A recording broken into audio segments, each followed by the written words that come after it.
गणितीय समीकरणों को हल करने के लिए उच्च शिक्षा में जो चीज़ मेनली प्रयोग की जाती है उसे बोलते हैं हम आव्यूह। आव्यूह दो प्रकार के होते हैं, एक तो होता है आयत आव्यूह और दूसरा होता है वर्ग आव्यूह।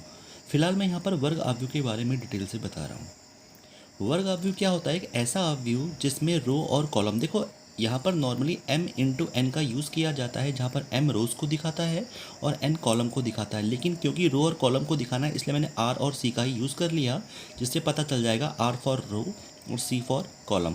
और अगर ये दोनों बराबर हो जाते हैं तो वो एक वर्ग आव्यूह हो जाता है। वर्ग आव्यूह के जो प्रकार है मैंने यहाँ पर दिखाया है।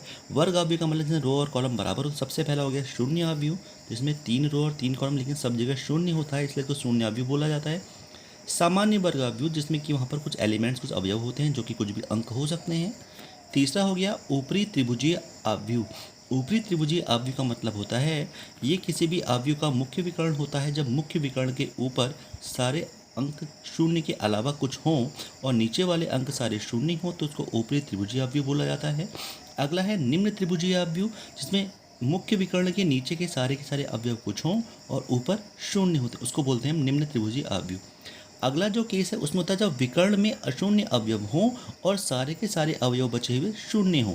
तो इस प्रकार के केसेस में अगर तीनों एलिमेंट डिफरेंट होते हैं और बचे हुए सारे मुख्य विकर्ण के अलावा सारे के सारे एलिमेंट जीरो होते हैं तो हम उसको क्या बोलते हैं? विकर्णाव्यूह।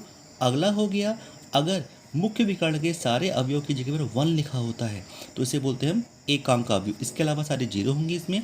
और नेक्स्ट इसी प्रकार से एक पार्ट इसका और होता है, उसे हम कहते हैं अदिश आव्यूह।